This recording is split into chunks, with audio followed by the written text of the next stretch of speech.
the fantastic Megyn Kelly. Megyn, I wanted to talk to you about the title of your book, Settle for More. You said you got that from a Dr. Phil episode? I love me some Dr. Phil. So back in the day, I used to be a very unhappy lawyer. I practiced law for 9 years. Yeah, I mean, is there any other kind? I'm sorry. Occasionally lawyers are, sometimes. So, my husband. Listen, I'm a small town girl. I'm from upstate New York. I didn't come from any money. I didn't come from any circles of power. We didn't come from the country club. And I made it into law school. I went to Albany Law School, which is my hometown. I put myself through. Yes, thank you. There's one. And I put myself through law school, and then I became a lawyer, and I felt legitimized. You know, like I am a serious person now. People are gonna have to take me seriously. So I drove very hard through my 9 years as a lawyer and worked very hard and did very well. And so it was hard to admit that I wasn't happy, that it was not working for me. And there was one night, as I discussed in the book, while I was sitting on my couch in Chicago, and good old Dr. Phil came on and said, the only difference between you and someone you envy is you settled for less. And I was just ready to hear it. You know, it's like these things can be sort of cliche unless you're just ready to hear them. And for me, I was. And I resolved in that moment to settle for more. And you could see, even in my journal entries, which a lot of which I include in this book, my handwritten journal entries, which I've kept for 20 years, that I kept asking myself, how can I settle for more in my personal life and in my professional life? And it's really just a gut check that I want people to do, to keep asking themselves if they really are happy, or a better word would be whole. And if not, to dare to make the change, because I do believe hard work can get you where you want to go. Now, you don't hold back in this book at all when you're talking about Roger Ailes. You claim that he repeatedly sexually harassed you. I commend you for not holding back, by the way. It's a riveting read. When did this start, and how bad did it actually get? Well, I wanted to include the chapter on Ailes because, listen, I had no need to come out and express this publicly to anybody, right? I was outed as one of his accusers against my will, but it was out there and people knew. But no one talks openly about sexual harassment. I mean, I know a lot of women, and I know a lot of powerful women, and I know very few women to whom this hasn't happened. Everyone I know, it's amazing, comes up and is like, of course, yes, it's happened to you, right? And women have chosen for so many years to just deal, because that's what we believed we had to do to survive in a man's world, to get ahead, to not be labeled as a whiner or a complainer or someone who couldn't hang with the guys. And that's the position I was in when it was happening to me, and I had no power. I'd been there for 12 months. So I kind of explained what he did. You know, I don't get into the salacious details. It's a couple, just so people can make up their own minds whether it amounted to sexual harassment, but trust me, it did by any measure. And at the time, I didn't know what to do, so I wound up telling a supervisor. When it culminated in an incident in his office, which I write about and Settle for More, I called a lawyer. And, but I knew the reality of the situation, that if I went to the general counsel, it would be career suicide for me. He controlled all those people. Right. And the end of the story, basically, is that when he finally got accused of it by my colleague Gretchen Carlson, and other women started coming forward, by that point, it dawned on me that it was not just me, which is what I had been led to believe at the time by my supervisor.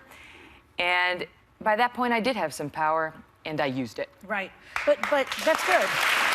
You know, people say, why do you wait? This is why you wait. Now, it's interesting. Bill O'Reilly is having a little bit of a temper tantrum with you because he suggested that you are making Fox News look bad by speaking out about it. Now, it's interesting, since he was accused of sexual harassment himself, does he see the irony in what he says, do you think?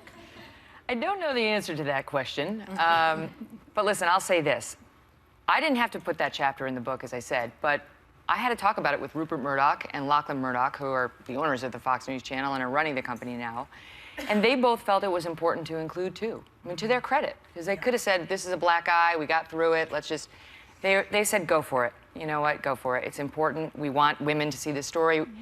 Women have to start talking about this, right? It's not about me, because I tell you, I guarantee you right now, other women are out there and they're going through this. They believe it's them, they blame themselves, right? As far as Bill goes, I think there's some interesting backstories in the book about my time at Fox News, and I'll tell you that I love my colleagues. And Bill said something on the air the other day, which is true. It's a great place to work, and it's full of really hard workers, and I love them. I've been with them for 12 years.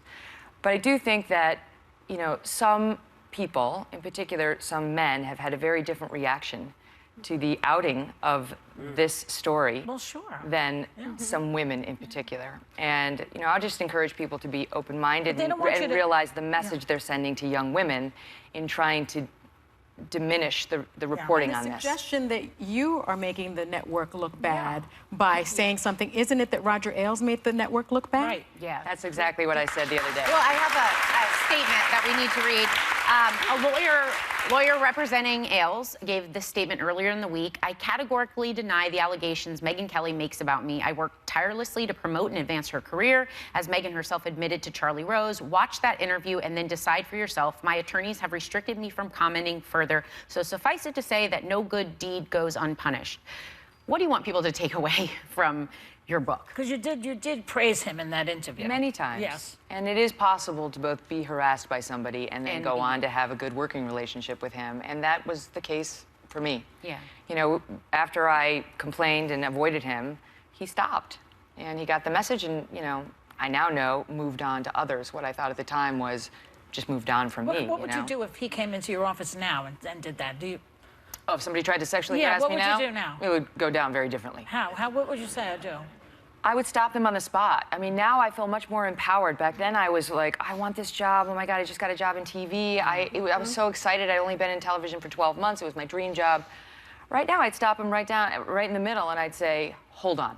That's inappropriate. But you have to feel empowered to do that. And honestly, I think if you read this book, Settle for More, you'll see if you're not feeling empowered and if you're feeling just maybe like a weakest or weaker version of yourself versus what you could be. Maybe you'll see a roadmap to fixing that, because I sort of lay out over the course of my career the opportunities I had to grow. I wasn't always strong or empowered or just as feisty So you saw even. Dr. Phil. Dr. Phil helped a lot. And there were a lot of things along the way. So I think you'll see the story more clearly and settle for more. Well, a big thanks to Megyn Kelly for being here. Her new book is called Settle for More. It's available in stores now, and we will be right back.